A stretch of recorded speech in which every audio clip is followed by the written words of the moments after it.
Afternoon and welcome. My name is Daniel Serwer. I direct the conflict management program here at the Johns Hopkins School of Advanced International Studies, and it's a particular pleasure to welcome you to this discussion of ending the Kosovo Conundrum. We'll be reporting on the results of a study trip by 14 SAIS students, along with Professor Siniša Vukovic and myself, to Belgrade and Pristina. We do a trip of this sort to a conflict every January after spending fall semester reading and getting briefings in Washington. We've been to Sri Lanka, Nanjing and Beijing to study the South China Sea conflicts, Israel and Palestine, Qatar and Saudi Arabia, Ethiopia, as well as Senegal, South Korea, and Ukraine. And that's just in recent years. No classroom can provide the kind of intimate knowledge and perspective that a trip of this sort affords, however limited in time and geography. This year, of course, was different because we had to do the trip by Zoom. We missed the more personal side of interacting with Serbs and Albanians over a cup of coffee or a glass of raki. But the intellectual experience was still intense. Government officials, politicians, business people, activists, journalists, professors, think tankers, and others gave us ample time and attention in both capitals and several other cities, including Brussels, Mitrovica, and Dečani. We were focused on what the EU terms the dialogue between Pristina and Belgrade. What has it achieved? Where has it failed? Can it help to resolve the difficult question of normalizing relations between two states that do not recognize each other? Or is it inadequate to that task? These questions took us far afield, to political and economic issues, security and criminality, education and reconciliation, international relations with Washington, Moscow, and Beijing, as well as the challenges of preparing for European Union membership. Today, we'll try to give you a gist of what we found and how we think the current stalemate might be overcome. We have no magic wand. We do not think that a solution is imminent, but there are steps that can be taken to improve the situation, which is proven unable to generate the kind of security, freedom, and prosperity that both Albanians and Serbs in Kosovo and in Serbia yearn for. My role is just to introduce the speakers and topics in turn, concluding as our report does with Professor Vukovic. We'll then turn to questions from our well-informed public. Let me start with Jonathan Meyer, who will talk about his careful consideration of options for northern Kosovo, which in many ways is the center of gravity of this conflict, as well as Jessica Fang's description of the competing victimhood narratives that have contributed so much to conflict between Serbs and Albanians. Jonathan? Hello, my name is Jonathan Meyer. I'll be talking about a few facets of the conflict, including conflict narratives as written by Jessica Fang, as well as my piece on the Northern Kosovo issue. Beginning with Jessica's piece on conflict narratives, a central feature of the conflict is victimhood narratives. These lead to competitive victimhood and highlight a need for reconciliation efforts. A key part of these victimhood narratives are self-victimization narratives, in which individuals see suffering inflicted on them due to their identification with a group. And this self-perceived victimhood is based on and reflected in shared societal beliefs, attitudes, and emotions. This contributes to conflict intractability, which is then passed down from generation to generation, as well as through mass media and education. And this intractability and narratives leads to competitive victimhood in the conflict. Competitive victimhood occurs when group members assert their own victimizing experiences as those greater than those of other groups. And so competition occurs between these different groups and their narratives for an ultimate victimhood status. For Serbia, this means unjustified aggression from NATO. For Kosovo Albanians, oppression and atrocities committed by Serbia. And for Kosovo Serbs, disenfranchisement and exclusion by the Albanian-dominated Kosovo government. The impact of this competitive victimhood is a glorification of soldiers and war criminals, as well as their election to public office.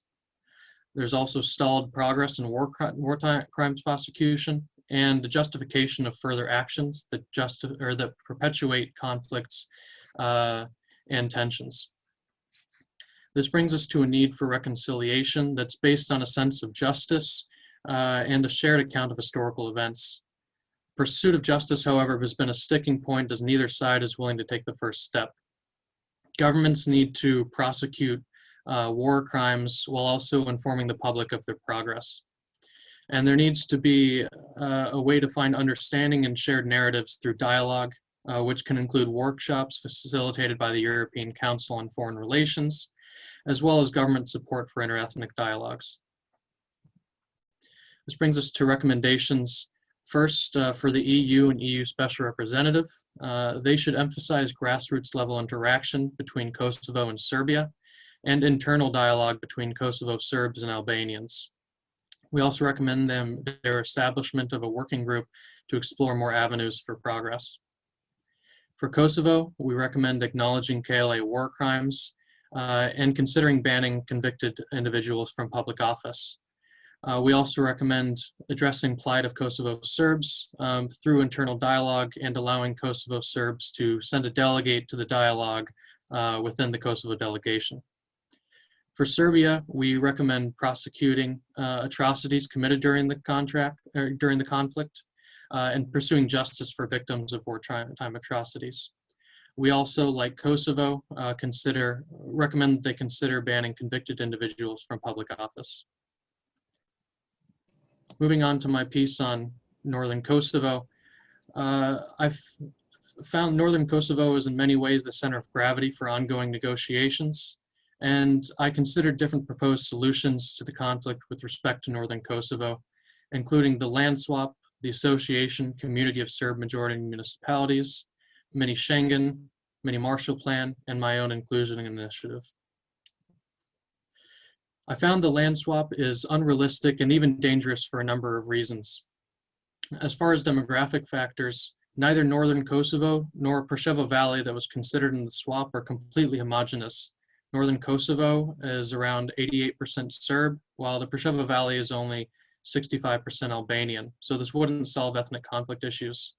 Additionally, most Kosovo Serbs live south of the Ibar River, so they wouldn't be a part of this land swap. This also sets a dangerous international precedent. Russia would use this to further claims to the Russian-speaking territories in Ukraine, Georgia, and Moldova, while Republika Srpska could use this as an opportunity to declare independence from Bosnia. There's also a lack of wide public support for the land swap, as more than 85% of Kosovars and Serbs oppose the proposal. The association community of Serb majority municipalities could help provide greater autonomy to Kosovo Serbs, but it's unrealistic due to too much distance between the Kosovo Constitution and Belgrade's interests. The Constitution doesn't allow for ethnocentric government bodies, so it would make the Serb majority municipalities problematic. And it's especially problematic as 23% of people in Serb majority municipalities are non-Serb. Belgrade, on the other hand, wants broad autonomy for Serb majority municipalities, far exceeding what the Constitution would allow. And without a Serb majority designation in the association, it becomes redundant, as there's already an association of Kosovo municipalities through which municipalities are already free to collaborate. The mini Schengen could offer some economic opportunities for Northern Kosovo, as well as freedom of movement between Kosovo and Serbia. However, beyond freedom of movement, it doesn't bring much new to the table beyond what the Central European Free Trade Agreement, CEFTA, already attempted to create. And SEFTA struggled with implementation issues principally as they failed to stop non-tariff trade barriers enacted by Bosnia and Serbia, as well as 100% tariffs enacted by Kosovo in recent years. Ultimately, this fails to address drivers of conflict in northern Kosovo as the issues there exceed any economic considerations. The minimum Marshall Plan would involve large investment from the EU or US in Kosovo and the larger Balkans. Like mini Marshall, like mini Schengen, it can also help support regional economic development, but like mini Schengen, it fails to address key drivers of conflict in northern Kosovo beyond economic considerations. And although investment wouldn't be an astronomical sum for EU or US, the COVID economic crisis means the EU and US are unlikely to invest large sums of money in Kosovo or the Balkans at large in the near future. In my research, I've found that while the center of gravity is in northern Kosovo, solutions to northern Kosovo are not limited to that region. So I recommend wide-ranging initiatives meant to support Kosovo Serb rights and create a platform for reconciliation and inclusion of Kosovo Serbs around the country, not just in the north. This begins with financial investment into northern Kosovo to create sustainable local jobs, strengthening property rights that empower the agency for comparison and verification of property, and protecting Serb religious and cultural sites. This would include implementing the Constitutional Court decision on the Visoki Dečani Monastery and providing extraterritoriality to Serb religious sites with UN peacekeepers continuing to protect the sites. This also includes Kosovo Serb civil society and top-level negotiations. This can be done through organizing community forums through the Consultative Council of Communities and including Kosovo Serb representation at top-level negotiations within the Kosovo delegation. It's important to note, however, that laws and forums don't matter without implementation of these initiatives. So my recommendations are first for Kosovo and Serbia to stop treating northern Kosovo as a bargaining chip. They should avoid any further consideration of territorial exchange in further discussions. For Kosovo, I recommend providing economic development packages to northern Kosovo and engaging in direct talks with Kosovo Serbs while strengthening protection of property rights and implementing these protections, including that of the Constitutional Court decision. For Serbia, I recommend loosening control over the Srpska Lista party in the Serb majority municipalities and allowing for alternative voices in northern Kosovo to broaden ideas for a resolution. For the EU and US, I recommend increasing investment in Kosovo upon implementation of initiatives and encouraging Kosovo implementation of the Constitutional Court decision on the Visoki Dečani Monastery. Kosovo needs to reduce the otherness of Kosovo Serbs in order to go to the table with Serbia. Implementing these recommendations, as well as those presented by Jessica Fang, can transform Kosovo's relationship with its Serb population and give it significant leverage in its future negotiations with Serbia.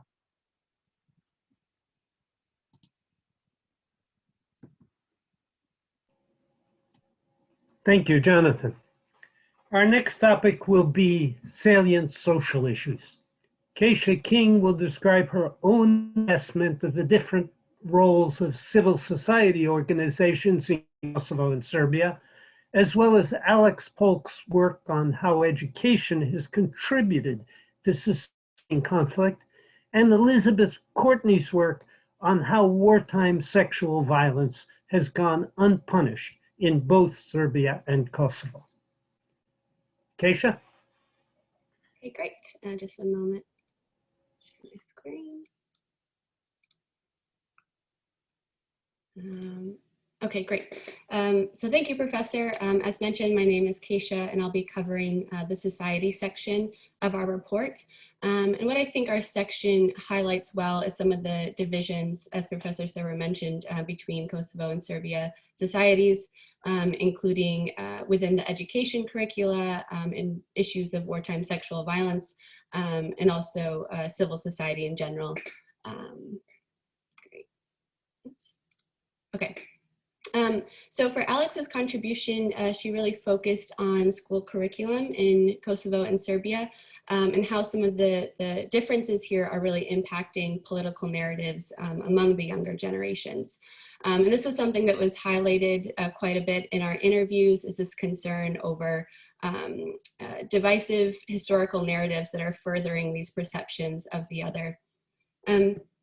So for example, in Kosovo, the Ministry of Education here is not providing a curriculum in the Serbian language. And so this means that Serbian majority schools are having to rely on Belgrade for their education curriculum.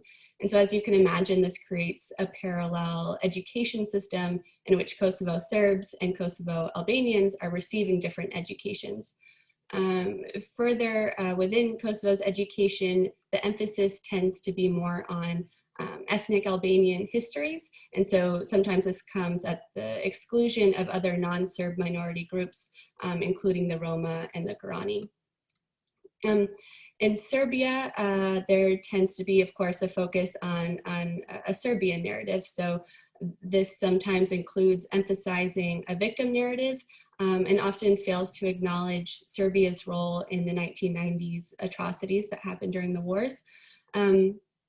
Further, a lot of Serbia's textbooks are outdated and are showing old maps of Kosovo. So Kosovo is depicted either still as an autonomous region in Serbia or still under the full administration of UNMIK as it was in the early 2000s. And so as you can imagine, this would have an impact on students' perspectives, political perspectives, and how they view the ongoing dialogue. So in Kosovo, students tend to favor Western mediated agreements with Serbia. In Serbia, students, on the other hand, tend to reject negotiations that are based on recognizing Kosovo's independence. So about 74% of Serbian students actually oppose EU membership if it means recognizing Kosovo's independence. The next report was contributed by my colleague Elizabeth on issues of wartime sexual violence. So just some quick background: between 1998 and 1999, 20,000 people were victims of rape, and there were atrocities committed on both sides, but the majority of these victims were Kosovo Albanian women, so that's the focus of her paper. During the UNMIK administration in the early 2000s, wartime sexual violence largely went unaddressed. So policymakers tended to relegate these cases to civil society organizations. And while civil society groups did provide services and they did help women report their case to UNMIK, UNMIK failed ultimately in its responsibility to document all of the statements and record the evidence from wartime sexual violence victims. And so while it's true that many women were and still are afraid to speak out, it's also true that women did come forward and their experiences were not adequately documented. Today, women and victims can receive reparations, but there's some limitations and some barriers. Civil society groups are reporting that the application process is quite daunting, and that many are still concerned about being exposed as victims. On top of that, there is a timeline to receive reparations, and that deadline is narrowing. Victims have only about 2 years left to report their cases. So my paper lastly looked at the state of civil society in Kosovo and Serbia, and I did go through some of the history of civil society groups' development in both countries, but today I'll focus mostly on present day issues. In Kosovo overall, we're seeing a positive relationship between civil society groups and government. The media remains independent and civil society groups are able to participate in government public consultation sessions. But on the other hand, there is this trouble of still being beholden to international donor demands. The majority of civil society funding does come from international donors, although we are seeing an increase in public funding. But because of this, civil society groups tend to be more focused on international demands and international donors' checklists, as opposed to engaging with local community needs. So a couple of our interviewees highlighted this and said it's been difficult at times to get funding out of Pristina and into local communities across the country. In Serbia, there's quite a contrast. We're seeing, probably as will be noted throughout the presentation today, some growing polarization and a rise in nationalistic voices who are really finding a platform in the Vučić government. That's including some members of the Serbian Orthodox Church.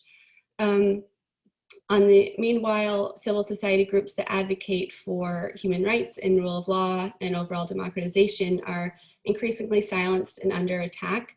One of our interviewees recounted stories of apartments being ransacked, one civil society figure walking out of his home to see threatening graffiti messages towards his family, and journalists who are frequently fired when expressing criticism of the current government.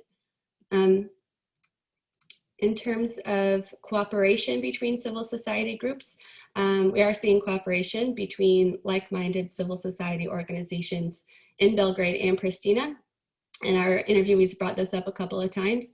And there's also some track 2 dialogues that are going on conducted by a European NGO that includes groups from both Kosovo and Serbia. But it's been difficult to find the same level of cooperation between Kosovo Albanian and Kosovo Serb civil society groups. So one interviewee noted that Kosovo Serbs often feel neglected and unwanted, and that Kosovo Serb civil society voices aren't really getting the same platform in public consultations as others. And in my report, one Kosovo Serb organization noted that they feel like sometimes the cooperation they receive from Kosovo Albanian groups can be forced and artificial. In terms of policy recommendations, we've broken it down in terms of recommendations to Kosovo and Serbia, and then recommendations to the international community. And for our recommendations to Kosovo, this takes on an overall theme of inclusion. So in the realm of education, this looks like developing a curriculum in the Serbian language in order to serve the educational needs of Kosovo Serbs. And this also means including the histories of other non-Serb minority groups within the history curricula. For wartime sexual violence, this includes, our recommendation is to extend the period of wartime sexual violence applications for reparations, and also that there would be a public awareness campaign to reduce the stigma and silence that surrounds wartime sexual violence. For civil society, we recommend increased coordination between Kosovo Albanian and Kosovo Serb CSOs. And so this looks like regularly meeting with Kosovo Serb groups to identify shared objectives and consider new ideas. And for this active information sharing to take place, language barriers will also have to be addressed. And our recommendations to Kosovo and Serbia, there's a general theme of cooperation. And so for education, this looks like including multi-ethnic perspectives in their curriculum, as well as establishing an NGO-led student exchange so that younger generations can be exposed to different cultures and different perspectives. For wartime sexual violence, this would look like establishing a high-level dialogue between Kosovo and Serbia to engage on legal issues, including mutual legal cooperation, evidence sharing, and extradition.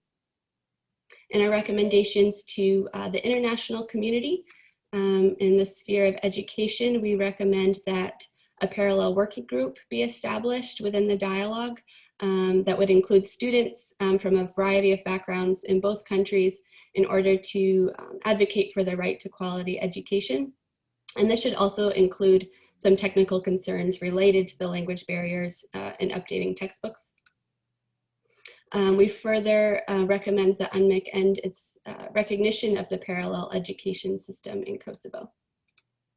In terms of civil society, so this is mostly addressed to the EU that is starting its next round of funding for the 2021 through 2027 period. And so really the main focus here is to prioritize local expertise and prioritize local community engagement, which is something that has been requested, especially by Serbian CSOs, to be included as a thematic priority in funding descriptions. We also have not seen a lot of Kosovo Serb civil society voices included in some of the funding consultation sessions, so the EU should ensure that these voices are heard as well. Thank you. Thank you very much, Keisha. Next up are security issues. Erin Goldsmith will describe her own work focused on the transformation of the Kosovo Security Force into an army, and J.M. Asensio's appreciation of the U.S. National Guard partnerships, the state of Iowa with Kosovo and the state of Ohio with Serbia. Thank you, Dr. Server. Share my screen.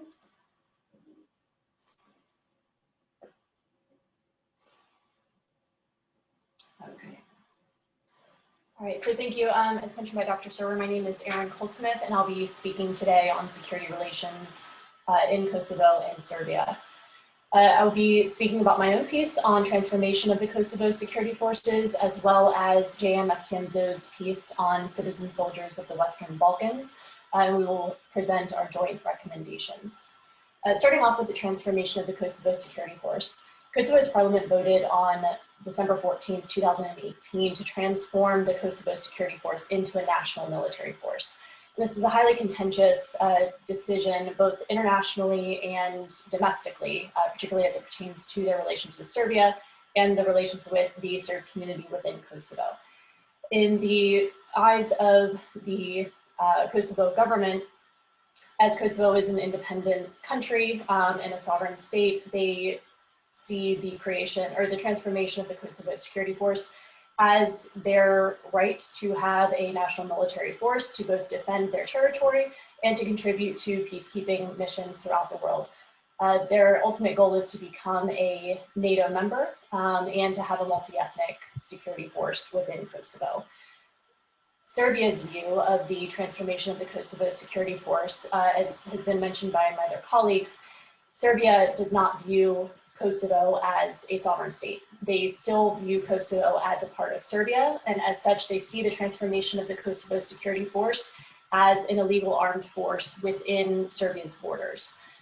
This has obviously created a large amount of tension between the two countries, and the perception between Serbs and the Kosovar Albanians has been very distinct. Within Kosovo, the Serb majority community has very little trust in the Kosovo security force. The Kosovo, or a public poll that was done by the Kosovo Center for Security Studies showed that only 4% of the Kosovo Serb population trusted the Kosovo security force, whereas it was the most trusted institution in all of Kosovo on the part of Kosovo Albanians. So this polarization and perception can create a security dilemma, and this is something that we want to mitigate going forward. One of the other challenges of creating a multi-ethnic force is that Serbia has, and the Serbian politicians within Kosovo, have really had a campaign to dissuade Kosovo Serbs from joining the KSF, and this has caused a wave of resignations of Kosovo Serbs. One way to address this is by addressing the public perception issue and addressing the rhetoric that is stemming from the Serb politicians on this matter.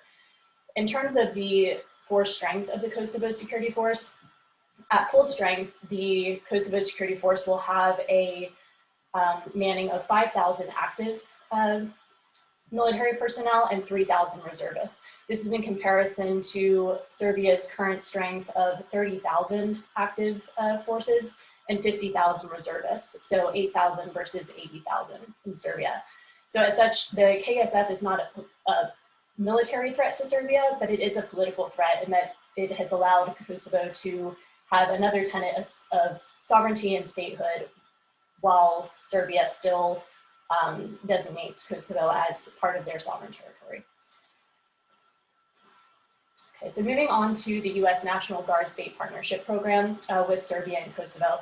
The United States operates 89 different state partnership programs throughout the world through the National Guard. And these are in furtherance of U.S. national security objectives, as well as the security objectives of the partner countries. So between the Ohio National Guard and the Serbian Armed Forces, this particular program was developed in 2006 and really provides both Belgrade and Washington with their desired security objectives. On the part of Belgrade, which has a policy of non-alignment, it allows them to maintain relationships with the United States, China, and Russia, and to balance that relationship. On the part of the United States, it allows the United States to balance Russia and China's influence in the region and to maintain that relationship with Serbia. One challenge that faces this security relationship is that Belgrade always downplays the relationship with the United States to the potential detriment of the partnership. In media and the statements made by politicians, they normally emphasize the relationship with China and Russia and downplay the relationship that they do hold with the United States. In contrast, the Iowa National Guard, their partnership with the Kosovo Security Force, which was established in 2011, is really championed by both Kosovo and the United States. It provides Pristina and Washington with their security objectives. It allows the Kosovo security forces to train and actually to deploy with the Iowa National Guard. They recently deployed to the Middle East alongside the Iowa National Guard. And it allows Washington to help or to maintain their partnership with Kosovo and to help them down the road to military professionalization. Now moving on to our recommendations, we will have recommendations to Kosovo, Serbia, the United States, and then specific to the State Partnership Program. So our recommendations to Kosovo are to seek to address and acknowledge Kosovo's sovereignty in the Belgrade-Pristina dialogue. The root cause of the contentious relationship between Serbia and Kosovo as it pertains to the Kosovo security forces is the issue of sovereignty. Kosovo sees the security forces as their sovereign right to have a national military, whereas Serbia sees the KSF as an illegal armed force within their territory. So seeking to address sovereignty will help along the way to establishing a more cohesive relationship. We also propose meetings between the Kosovo and Serbian Ministers of Defense and chiefs of the armed forces. This is to establish methods of communication and dialogue really to deconflict any potential military operations and to de-escalate any potential miscommunications and potential escalations. We recommend that Kosovo continues their recruitment efforts, focusing on Kosovo Serbs and other minority groups. It has been shown that having a multi-ethnic force is a statistically significant factor in reducing the likelihood of devolving back into conflict between ethnic groups, and also to continue dialogue with the Serb members of parliament to gain support for the KSF. Whenever the vote was held for the transformation of the KSF, it was boycotted by Serb members of parliament, and they have been very vocal in their opposition to the KSF. We recommend that Kosovo increase engagement, visibility, and trust building activities in Serb majority communities, and this is to help with that public perception effort, and to coordinate closely with NATO, the US, and other NATO allies, as it is Kosovo's ultimate goal to be a future NATO military or NATO member. Our recommendations to Serbia are to de-escalate rhetoric and activities organized to prevent and dissuade Kosovo Serbs from employment in the KSF. As previously noted, having a multi-ethnic force would be to the benefit of both countries in that it reduces the likelihood of further conflict or future conflict. We also recommend that the Serbs meet and establish channels of communication with the Kosovo Ministry of Defense, as well as the commander of the Kosovo Security Force. And again, this is to establish channels of communication, as well as so that any potential deconfliction can take place and to avoid any future escalations. Our recommendations to the United States are to encourage both Serbia and Kosovo to attend future defense conferences and engagements that could be hosted by venues such as US European Command in order to promote dialogue between the two defense forces. We also recommend that the US Government Accountability Office conduct a comprehensive review of the state partnership program. This has not been conducted since 2012 and is necessary to highlight best practices, identify any challenges, and make the necessary changes so that this program can continue to flourish.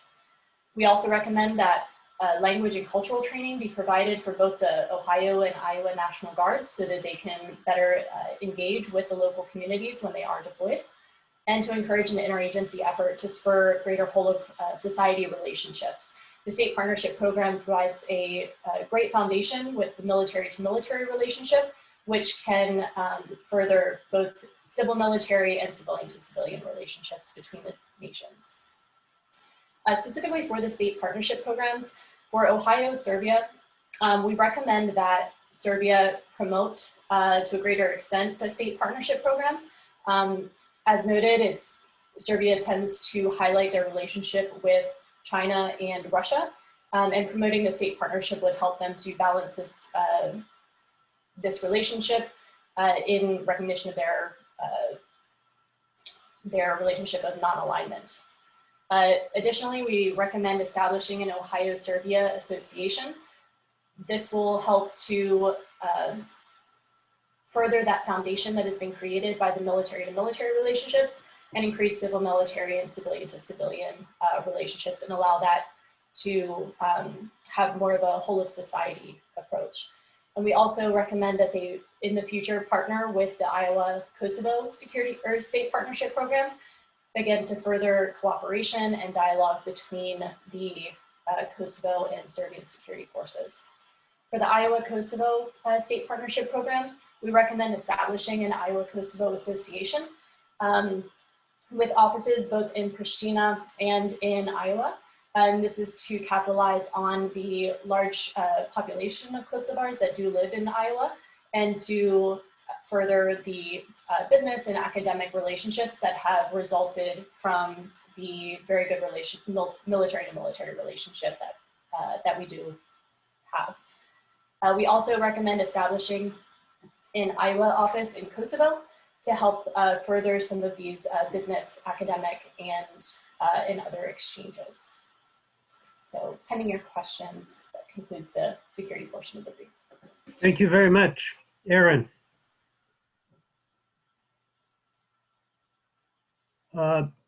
Next, Sam Nibali. He's going to talk about her own work on the obstacles, both internal and external, that the dialogue faces, as well as Tucker McGowan's work on criminality in Kosovo and Adam Dubard's on Kosovo's search for legitimacy. Yes, thanks, Professor. I'm just going to share my screen. All right, so hi everyone, my name is Sam Nibali and I'm going to be talking about the overall political and governance situation in Kosovo and Serbia and how this impacts the ongoing conflict. So this presentation includes Adam Dubard's work on Kosovo's struggle to gain both domestic and international legitimacy, Tucker McGowan's research on criminal enterprise in Kosovo, as well as my own research on the various internal and external obstacles to the Belgrade-Pristina dialogue. I'll conclude with a list of our recommendations to help resolve these issues. So politics in both Belgrade and Pristina play a critical role in fragmenting domestic support for a resolution to the conflict and undermining the dialogue as a whole. The Belgrade-Pristina dialogue, facilitated by the European Union and Special Envoy Lajčák, has been ongoing since 2011. The goal of the dialogue is to normalize relations between Serbia and Kosovo so that both can eventually become EU member states.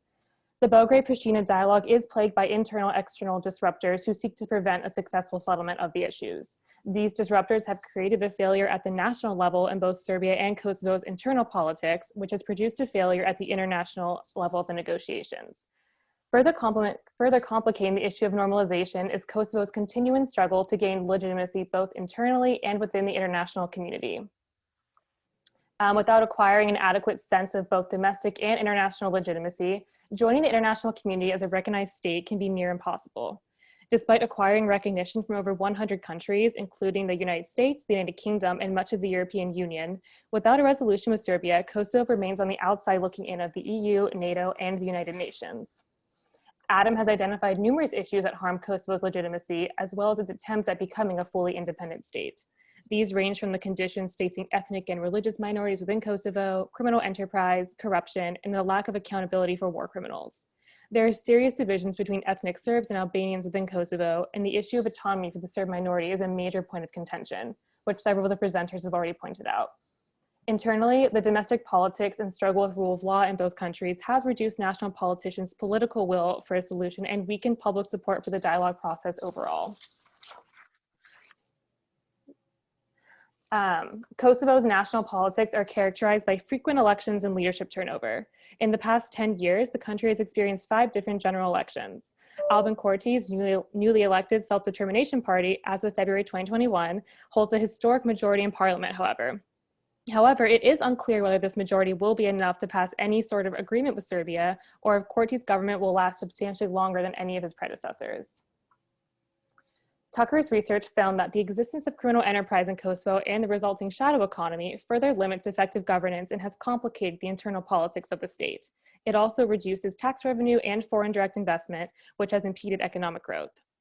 The 4 kinds of criminal behavior explored in his research were drug trafficking, human and organ trafficking, infrastructure crime, and facilitated regulatory avoidance, as well as nepotism. These issues are often interwoven, and a specific criminal enterprise can include several of them under its umbrella. However, it is important to note that Pristina has been improving the criminality situation. The justice system has been clearing their case backlog at an excellent rate.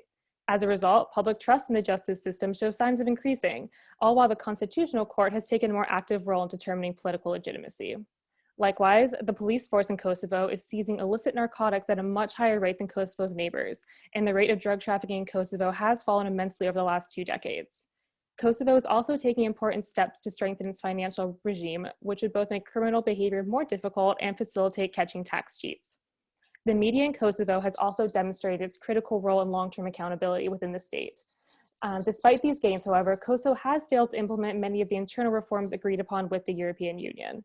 This demonstrates that while Kosovo has laid the institutional framework it needs for success, it now just needs to use it. The Serbian Orthodox Church is another obstacle to the dialogue and Kosovo's legitimacy. The church has substantial cultural and religious ties to Kosovo and is an influential and outspoken opponent to the recognition of Kosovo's independent status. The church is also highly influential with the minority Serb population located in Kosovo, who remain closely tied to Belgrade rather than Pristina. The Kosovo Serb population is almost entirely dependent on Belgrade for financial resources, healthcare, and education, and Pristina has so far proven to be unwilling to intervene. The population is also highly isolated, and they are politically and economically marginalized within Kosovo. On the other hand, in Serbia, President Vučić and his populist Serbian Progressive Party hold a complete control over parliament and the ruling government. There is virtually no opposition to the ruling party in Serbia. The few opposition parties who do exist in the country boycotted the 2020 election in response to Vučić's overwhelming control of the state-run media. Vučić has aligned himself closely with the political right and has fostered an intense foundation of Serbian nationalism within Serbia.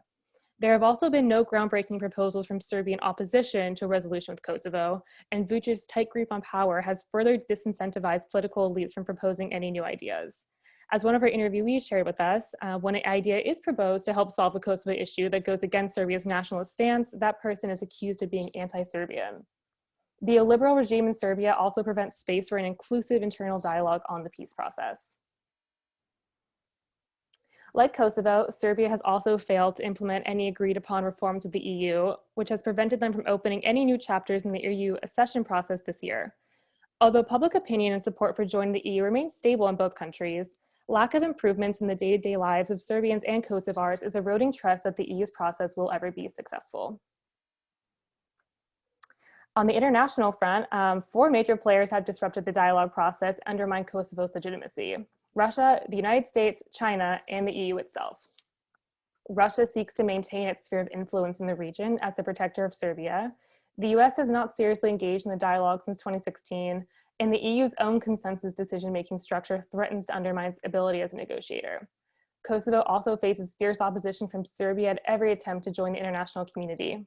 The opposition of Russia and China, both UN Security Council members, as well as 5 EU members, is a major obstacle to Kosovo becoming a fully independent state and further weakens its legitimacy abroad. So to address all of these issues, we pose the following recommendations. First, to the government of Kosovo, we propose to improve domestic legitimacy, ensure protection and integration of minorities within Kosovo, and reduce their dependence on Belgrade. Address further domestic issues, including corruption and war criminals, increase diplomatic overtures to EU non-recognizers, as well as establishing stable political leadership. When it comes to continue fighting against crime in Kosovo that threatens to derail the political system, Kosovo should prioritize compliance with international financial regulation standards, such as FATF, in order to catch criminal behavior and enforce tax compliance. Additionally, Kosovo should more aggressively prosecute and sentence criminal behavior. And finally, they should establish a national crime tracking database. To the government of Serbia, we recommend that Belgrade recommit to democratic principles, specifically to ensure meaningful participation of the opposition within elections, the presence of free media, and judicial independence. Second, the Vučić regime must clarify Serbia's red lines and potential compromises in the dialogue. While Serbia often says that they cannot lose everything and gain nothing in the dialogue, Vučić must share information about the compromises that Serbia is willing to make with Kosovo, apart from a territory exchange. For Special Envoy Lajčák, we recommend that he minimize the impact of spoilers on the dialogue. Disruption from actors such as the Serbian Orthodox Church negatively impact the dialogue. To help negate the effects of such actors, when spoiling behavior does occur, it should be called out and not ignored. Special Envoy Lajčák must also increase engagement with the Kosovar and Serbian publics. This will help the EU win the hearts and minds of the local populations while putting the impetus on national politicians in Serbia and Kosovo to make needed domestic reforms. And finally, to the United Nations, to the European Union and the United States, we recommend that the US reaffirm its commitment to the dialogue and that both must utilize leverage effectively and stop rewarding bad behavior by Serbia and Kosovo, as well as proactively collaborating with one another. And that concludes my presentation. Thank you. Thank you very much. I'm about to turn to the last of the student presentations, but before I do that, I want to make clear that you can pose questions in the chat function. We'll use that for the Q&A. Last but not least is Jintan, who will complete the picture with international relations, which after all is SAIS's métier. Including her own work on power dynamics that have led to the current deadlock in the dialogue, Sophia Stöckel's on the important role that EU integration still plays, as well as Valerie Cavaliero's paper on Russia's disruptive disinformation campaigns, and Zhang Li on China's growing role in the region. Yeah, thank you, Dr. Sarwar. Let me share my screen.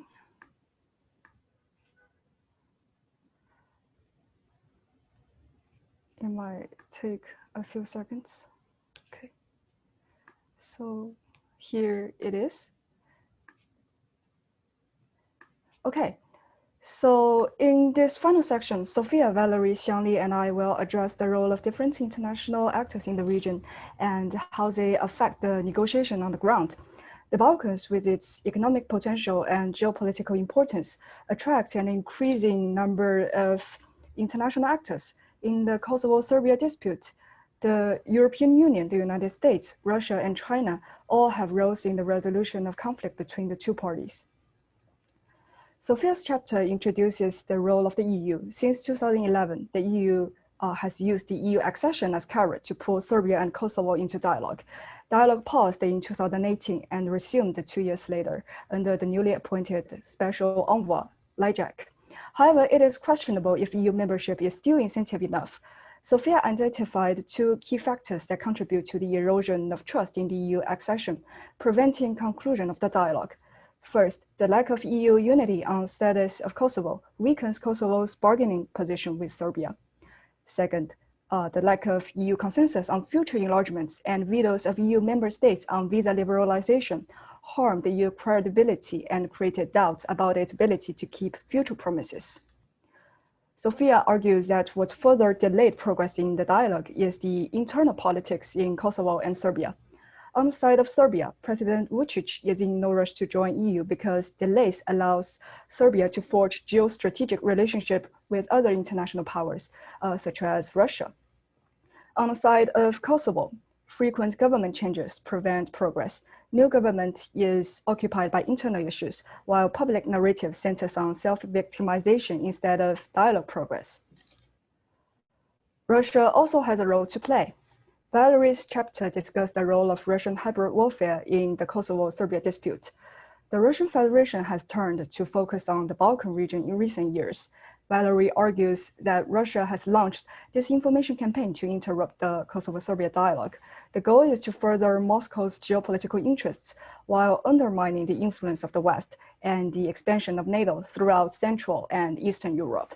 In Serbia, Russia has used its cyber capacity to influence the news and media sector, support nationalist and conservative groups across the region, and recently to influence the narratives surrounding the pandemic. Valerie argues that these operations in effect heighten the tension between Kosovar Albanians and ethnic Serbs across the region, thereby making normalization of relations more difficult and each state's path to the EU less clear. Russia is able to maintain a certain level of influence in the region for a multitude of reasons. So first, many people across the region do not consider Russia a threat because they don't believe the Balkans falls into Russia's sphere of influence. Second, the Serbian Orthodox Church favors a strong role for Russia in geopolitics. Finally, weak infrastructure makes it difficult for states to counter Russian campaigns. Valer's report therefore concludes that the lack of a strong Western response in the Balkan region presents opportunities for the Russians to take advantage of. So in general, disinformation, according to Valerie, is not the cause of political and social tension among Kosovars and Serbs, but rather the result of existing vulnerabilities. Moving on to the role of China. This chapter is compiled by Xiang Li. China's main objective is to promote the idea of state sovereignty as absolute authority over domestic affairs. This protocol will bar the Western countries to interfere in Tibet, Xinjiang, and Taiwan issues. China used to be reluctant to engage in conflict management in other countries due to the non-interventionism principle of its foreign policy. In recent years, China has adopted a more active and flexible role in conflict management. This is principally because of the consideration of the economic stability of the key countries in the Belt and Road Initiative. China come to the Balkans mainly for the economic reasons. Regarding it as the entry to the European market, China has made extensive infrastructural investment in this area. To China, the Balkans is also a key part of China-Europe Land Sea Express Route Initiative. China looks forward to finding a potential committed partner in the EU. In terms of Beijing-Belgrade relation, the key motivation is about political needs. China regards the Vučić administration as the most important Western Balkan partner and a potential committed supporter in the EU. Xiang Li argues that for Belgrade, although its economic link with China is not as strong as its economic link with the EU, Serbia needs China as another supporter in the United Nations. And President Vučić is balancing between China, the EU, Russia, the US to maximize Serbia's interests. As for Beijing's attitude towards Kosovo, Xiang Li argues that while China does not recognize Kosovo and there is not much ongoing cooperation, China will be more flexible comparing to Russia. Xiang Li also argues that according to the idea of self-determination, China might acknowledge the independence of Kosovo if Belgrade acknowledges it. In the end, my chapter discusses the power dynamics in the region. Considering the extensive involvement of the international actors, the multiplicity of potential interactions among many actors creates three sets of power relationships. The first is between Kosovo and Serbia. Kosovo, as the apparent weaker party, tends to borrow sources of power from the third parties. Therefore, it employs a bandwagoning strategy with an attempt to equalize the power status with Serbia. However, as the initial asymmetry was righted with the increasing involvement of the international actors, the power symmetry between Kosovo and Serbia creates a deadlock in which neither of them has enough power to steer the negotiation toward its side. While Kosovo is worried that its resources would be exhausted by deadlock, Serbia prefers it to mutual recognition. Therefore, Serbia employs a hedging strategy to maintain the current power balance, benefiting from the continuous presence of all the four international powers. The second is the power symmetry between the third parties. In the Kosovo-Serbia dispute, the US, the EU, Russia, and China are divided between two camps, the West versus the East. The power symmetry between the two camps makes it impossible for either camp to tip the scale in their favor. Some argue that cooperation among the third parties could effectively save the talks from the deadlock. However, the chance for cooperation is minimal due to great power competition. Finally, there is the asymmetrical power relationship between the primary parties and the third parties. The power asymmetry results in an overdependence of Kosovo and Serbia on the external players. It also discourages the two parties on the ground and makes them doubt whether they have the right and ability to reach an agreement themselves, especially when the plan they come up with does not align with the expectation of the international powers.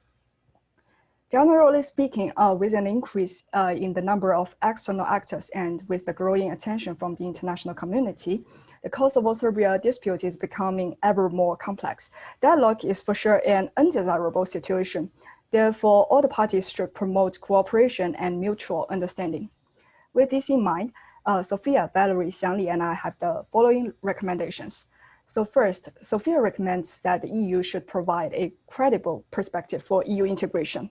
EU should also use the carrot and stick strategy. Carrot is the single market entry and the stick is the no progress, no chapter approach.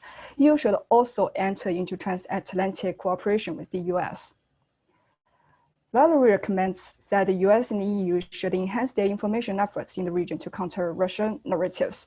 The EU should encourage the 5 non-recognizing member states to recognize Kosovo, and Serbian civil society should assist in educating the population on media literacy.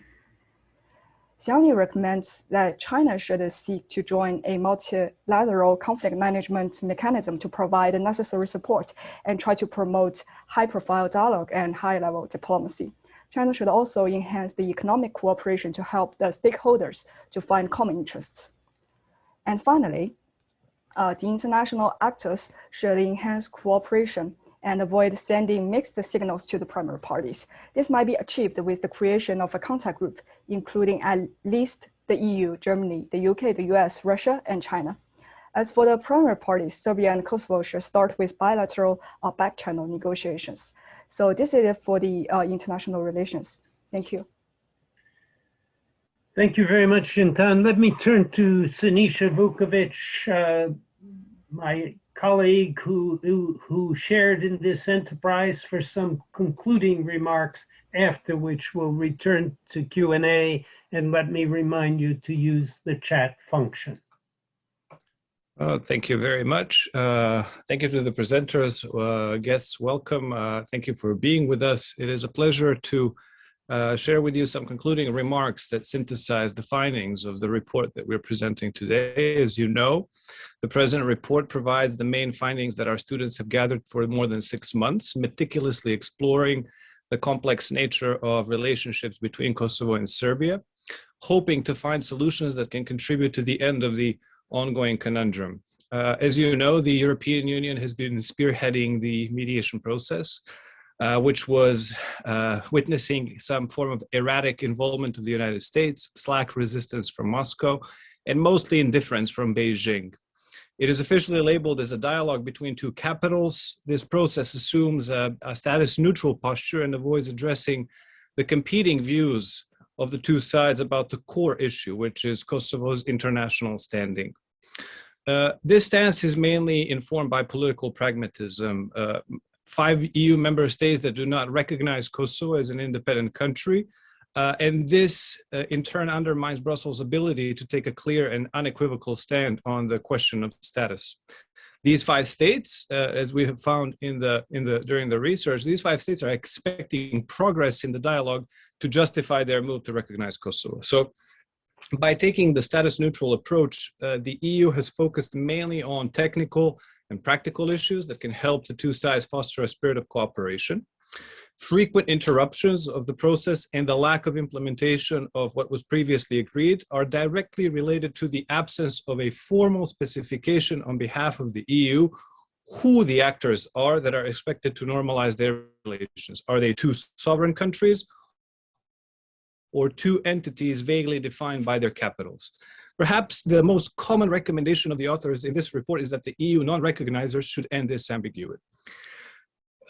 Generally speaking, to break the logjam in any intractable conflict, third parties such as the EU need to be able to address very difficult issues, provide very creative formulas, and offer viable incentives that can guide the parties to accept solutions that otherwise would be a political suicide to the decision makers. Moreover, any dialogue requires a meticulous diagnosis of the problem that is void of any type of evasive approach to sensitive issues, and if needed, a clear indication of third parties understanding what is at stake, what are the red lines, and within which framework can solutions be sought. So this report aims to contemplate on a range of socio-political, strategic, and diplomatic issues that can offer enticing opportunities for the two sides to normalize their bilateral relations. First of all, existing competing narratives about the past and strategic use of self-victimizing frames are still used to galvanize the domestic audiences in both Serbia and in Kosovo to rebuff any progress in normalizing relations with the other.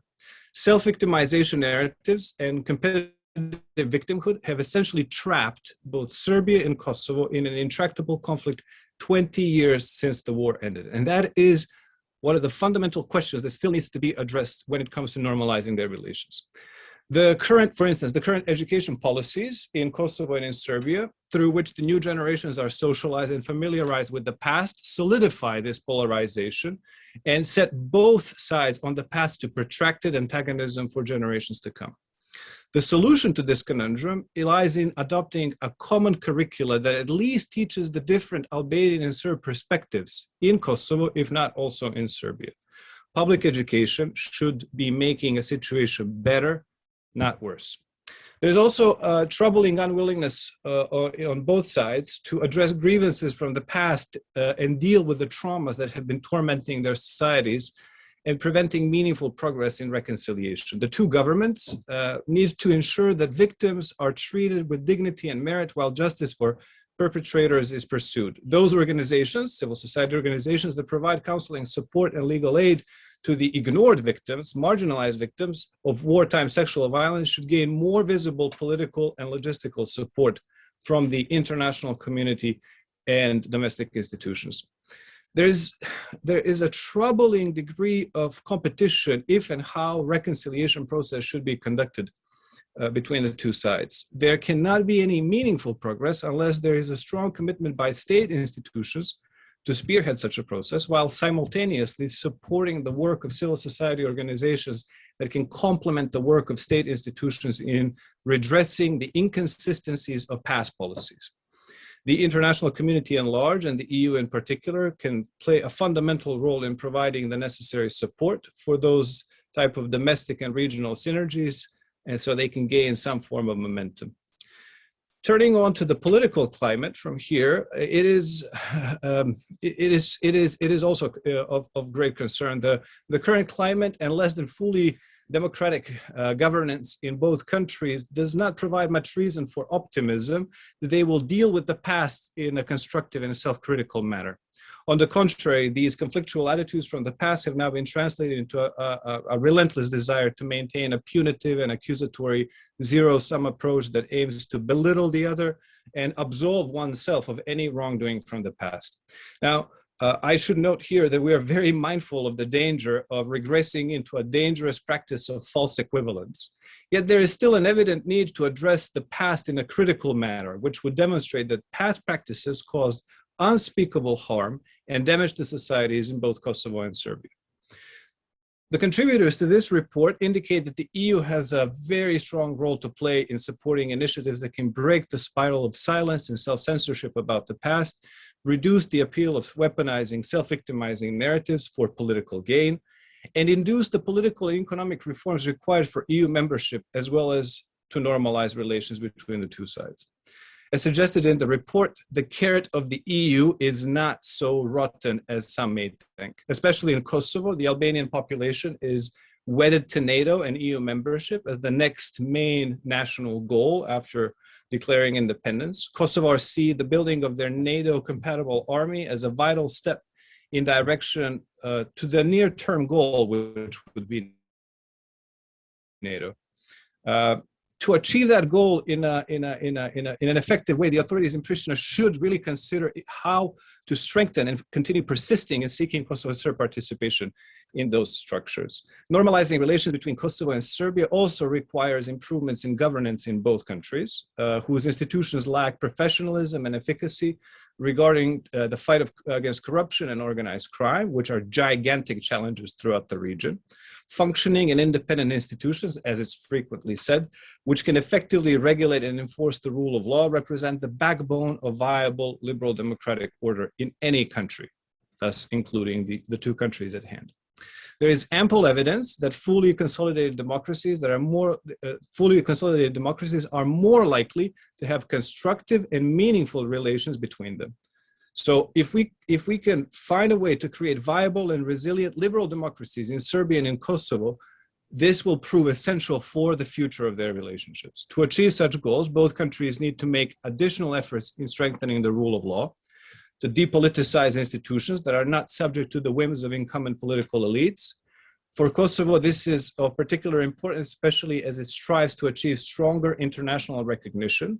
Strengthening the rule of law and showing meaningful results in integrating marginalized ethnic communities would improve Kosovo's international reputation and credibility, which in turn would pave the way for a more active process of international integration and recognition. The path towards normalization is subject to perturbations external and internal, which may not find any value in moving away from the status quo. So Serbia's turn towards autocracies and Kosovo's political instability are serious problems. External disruptors also need to be taken seriously. They come not only from Russia and China, but also from the EU and the US. These external factors may prevent full bilateral and mutual recognition on a diplomatic and political level, but they should not derail Serbia and Kosovo from finding viable measures that can still normalize their relations in the near future. The first step in constructive engagement would require that each side refrains from unilateral obstructionist moves. They need to minimize disruptive behavior within their constituencies, which may require curbing actions of some of the most powerful social actors in their countries. Meaningful moves on these two levels would signal a credible commitment by both Belgrade and Pristina that they are able and willing to do whatever is necessary to turn the page in their bilateral relations. Kosovo can start this by constructive engagement unilaterally, by improving Pristina's relations with its own Serb community. Propositions that are focused mainly on northern Kosovo unequivocally lack the potential to bridge the Albanian-Serb divide throughout the country. Commitment by Serbia and Kosovo is necessary but insufficient to keep the process of normalization on track. And this is something that we always need to keep in mind. One of the main obstacles to the ongoing dialogue can be found in the adverse effects of Russian disinformation, where Moscow tactics pose a serious challenge for the EU to maintain consistency and coherence of its action. They also amplify ethno-nationalist narratives, confuse the issues under discussion, and disseminate suspicion and fear about the prospect of collaborating with the other. So, especially true for the case of Kosovo, as you may already assume, the Russian disinformation campaign has sabotaged the media landscape and resulted in a highly antagonistic attitude of the Serbian public toward any type of cooperation with Kosovo. Russia is no longer the only Eastern player in the Balkans. As we have heard, China can no longer be ignored. Its interests are economic and political, with Serbia slated eventually to act as Beijing's surrogate inside Europe. Even if Beijing seeks a role in the Balkans, there is a serious concern if it is focused on high-level diplomacy, as it usually prefers, which in turn does not really help in solving fundamental problems between the parties. The current status of the dialogue, as Chintan just mentioned, is best described as an incrementally changing asymmetric stalemate. The two sides have used different strategies to address their power asymmetries. Pristina has tried bandwagoning, trying to borrow leverage from West in order to offset the power imbalance it used to have with Serbia. Belgrade has been using the international ties with Beijing and Moscow to hedge, challenging the leverage of the Western powers. So these two strategies have balanced out the initial asymmetry, but the power equality now, paradoxically, between the two parties has actually produced an even stronger deadlock in the talks. The various international actors that I just mentioned have convoluted the power dynamics between Belgrade and Pristina. They diminish the ripeness of the situation for effective resolution of their conundrum. And the ongoing dialogue seems to be losing steam because the West refrains from projecting sufficient power to guide the two parties towards a solution, while Russia and China up the ante. The hedging strategy seems to be working for now in favor of Serbia, which perceives diminished urgency to settle and normalize its relations with Kosovo.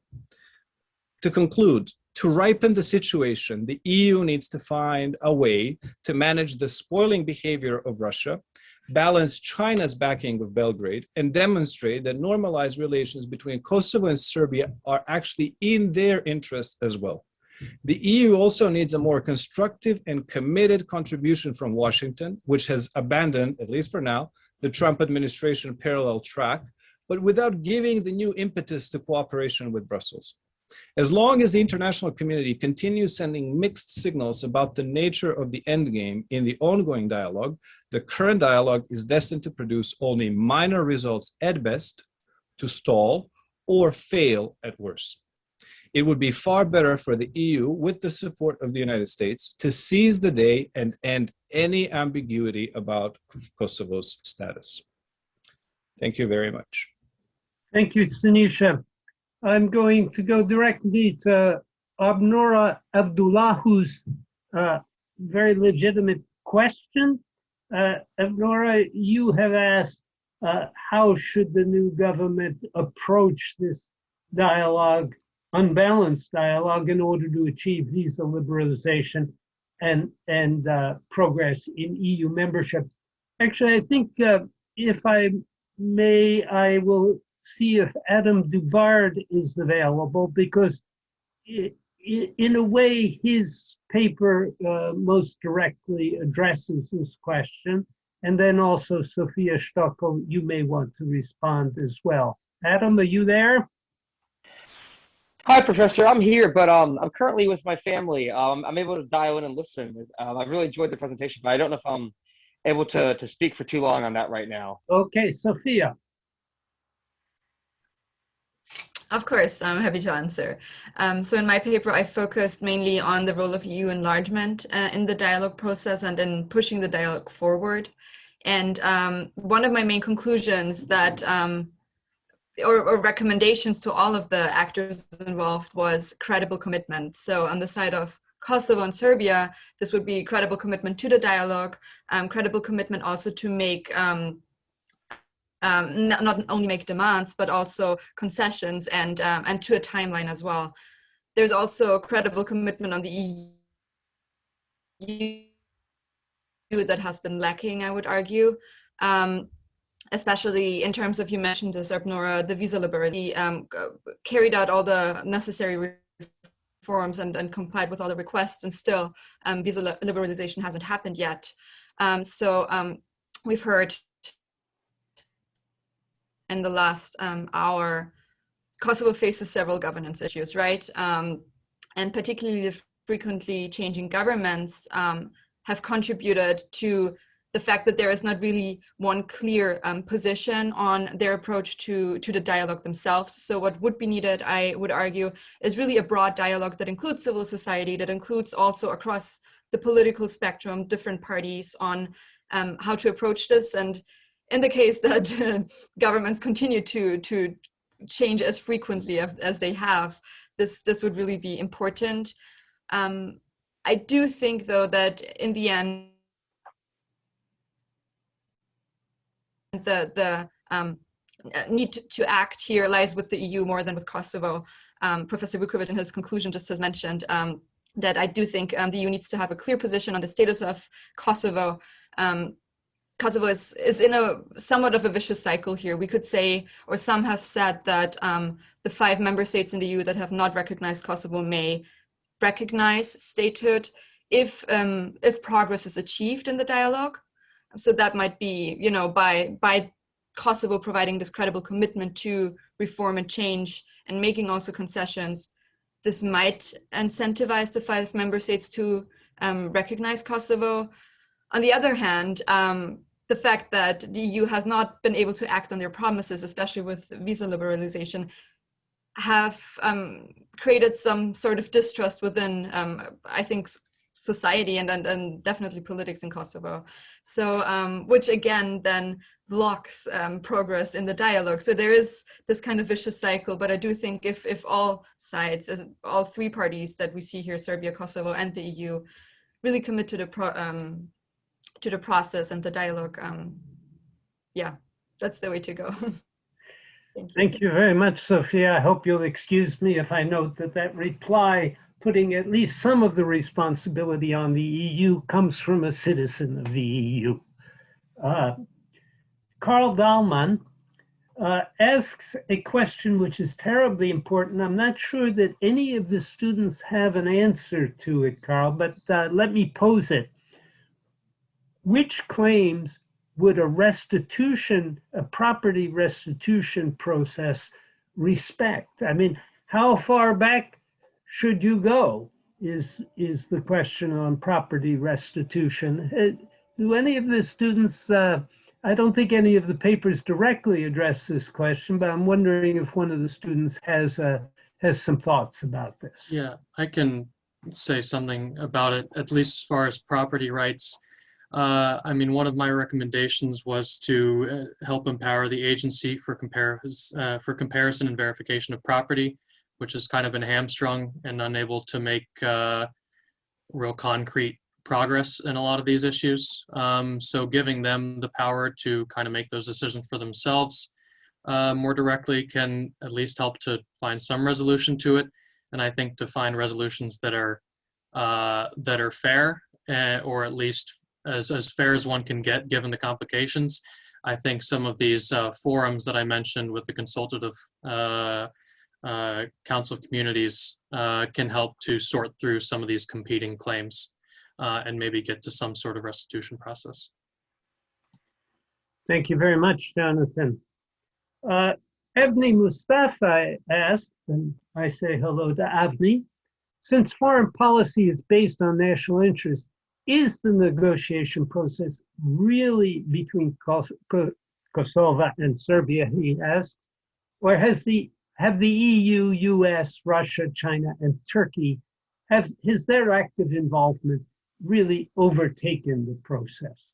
Jintan, you addressed this question in your paper. Yeah, thank you. Thank you for the question. So from my perspective, because of the bandwagoning strategy employed by Kosovo and the hedging strategy employed by Serbia, the third parties, in fact, are playing really important roles in this process. But after all, Kosovo and Serbia are the primary parties to this dispute. They own the problem and opportunity under negotiation and will directly experience the consequence of the negotiated outcome. So our recommendation is that it would be better for the 2 parties to start with back-channel negotiations and explore some possible solutions together. But for the international actors, they could play an advisory role at the early stage and promote cooperation among themselves. So it is just like one of the recommendations in our papers. It could be achieved by create a contact group, including both the European actors, the US, and also Russia and China, like to avoid sending mixed signals to the primary parties and to promote mutual understanding. Donald Mew asks a similar question, but let me pose it this way. If you could exclude the third parties, would Kosovo and Serbia have sufficient motive to settle their dispute? I have a comment on this one. So we know that we are reaching a dialogue at the current stage. So this dialogue is not a mutually hurting, not really a mutual hurting stalemate, because it is not that hurting to the Serbia side, but it is hurting to Kosovo because it exhausts Kosovo's resources, especially concerning the financial resources, because Kosovo depends very much on the FDI, the foreign direct investment, and this investment is very unstable. So for the economic aspect, Kosovo will have to normalize the relationship with Serbia. It is very important because without doing so, it will be hard for Kosovo to create new trade relationship with other partners so as to keep its balance of payments positive. Yeah, I don't know if other people have comments on this. Another question Mr. Mu suggests is whether the EU is really sincere about wanting a settlement. Because if there were a settlement, you know, you would have to have freedom of movement between the EU and Serbia, which is already possible, and between the EU and Kosovo, which is not possible. So how sincere is the EU in its willingness to see Kosovars come to the EU freely? Sophia, I'm looking at you, unless you want to delegate to one of the other students. No, I'm happy to take that. I think that is a valid criticism, especially goes a bit beyond our topic, but if we look at Brexit and the causes for that, many argued that the EU enlargements of 2004, 2006 contributed to actually a lot of Brits being opposed to EU, to staying within the EU because of migration. And so I do think that this fear has contributed to the feeling within the EU that future enlargements maybe are not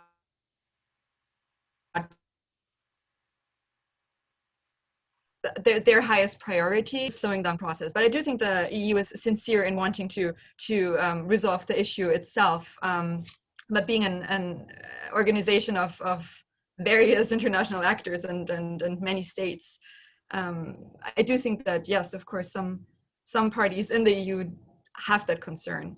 But I don't think that overall that is people who feel that concern outweigh those who would support future enlargements and also concluding the dialogue.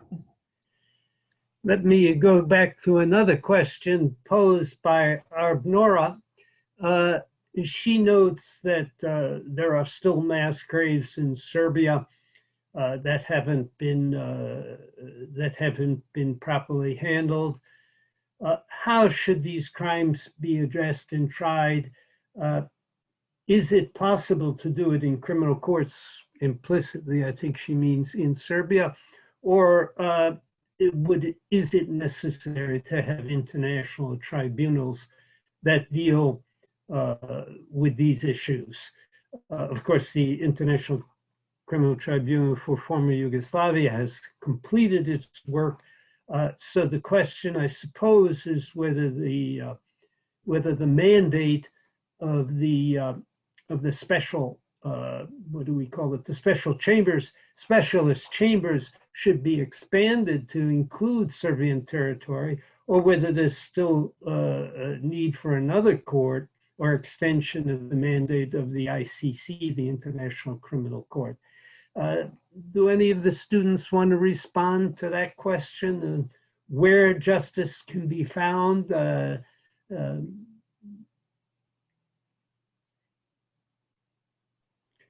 I can take that question. Please, Jessica.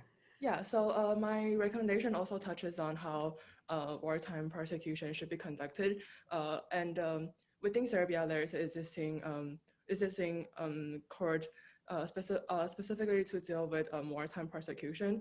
But the issue with that court at the moment is that the progress has been really slow, and there has not been as much as much trial as it should have been.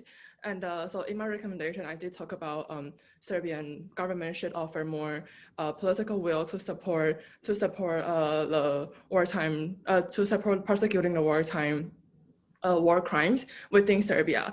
And I do think to a large extent, this criminal court would have been sufficient if more political will has been given to actually support the prosecution and the trial of war crimes. And I do understand there are concerns that maybe because of the political influence within Serbia, the court might not deliver the verdict that as people might hope it could, and that would render the need for maybe intervention of international community to hold the trials in places like The Hague. And also within Kosovo, we see pretty wide range grievance about the specialist chambers, stating that this specialist chamber is designed to only target the KLA members, while the crime committed by the Serbs during the war was not addressed in the specialist chamber. So I do think going forward, perhaps expanding the role of the specialist chamber can be considered as a way to try the war crime. But at the moment, I think the most important things would be to urge Serbian government to give more support for the domestic criminal trials for the war crime committed during the 1999 war. Thank you, Jessica. Obred Kesic, hello, Obred. Obred Kesic asks, when it comes to the armed forces of Kosovo, he puts in quotes, there was no reference to international law and Security Council resolutions. Did the authors ignore this because they felt it was an unimportant factor, or because they felt that the formation of an armed force was fully legal? Aaron, I think that's a question for you, at least in part. Yes, thank you, and thank you for the question, Mr. Kesic. We did take into account UNSCR 1244 as well as the 1999 Military Technical Agreement. And the reason that we took the line of recommendations that we did is because in 2010, the International Court of Justice deemed that Kosovo's declaration of independence was legal in lines of international law. And based on that claim of legality, which was acknowledged by the UN General Assembly as well, that was the basis on which we made the determination that it was Kosovo's right as a sovereign nation to stand up a national military. And that is also why the recommendation was, the basis of the recommendation and the basis of the dispute is on Kosovo's sovereignty, because if you are taking the basis that UNSCR 1244 is still valid and that KFOR is the only military force that is authorized to be in Kosovo, then the rendering would basically be defunct, that KSF would be an illegal armed force. However, if you are in line with the 2010 International Court of Justice ruling that the Declaration of Independence was legal, then basically the ruling of UNSCR 1244 would be null and void going forward, and the standing up of Kosovo security forces would be legal in terms of international law. Thank you, Aaron. We've reached the end of our time. I want to express my profound thanks to all of the students who were involved in this trip, which was naturally somewhat disappointing because of our inability to travel, but they threw themselves into the effort with enormous enthusiasm and effectiveness. And so we will have up on the web their full report, their 140 odd pages of report, including my introduction and Professor Vukovic's conclusions. I think it may already be there, but I will make sure right after we adjourn, unless Adam can enlighten me. Adam, you there? Let me then express appreciation also to our participants. Adam? Yes, sir. I have not uploaded it yet, but I can do that shortly. It'll go up shortly on the SAIS website. if you search for Ending the Kosovo Conundrum, I think you'll find it there. I'll try to get a message up on Twitter and other means as well. I want to thank our audience. It's been a very ample and I must say from the questions, a very well-informed one. And we appreciate your questions. And we look forward to continuing the dialogue. Both Sinisha and I have invested a lot of time and energy in the Balkans. And I suspect some of these young people who have written this report will be spending some time and energy on the Balkans in the future as well. So thank you all very much. It's been a real pleasure, and let me declare us adjourned.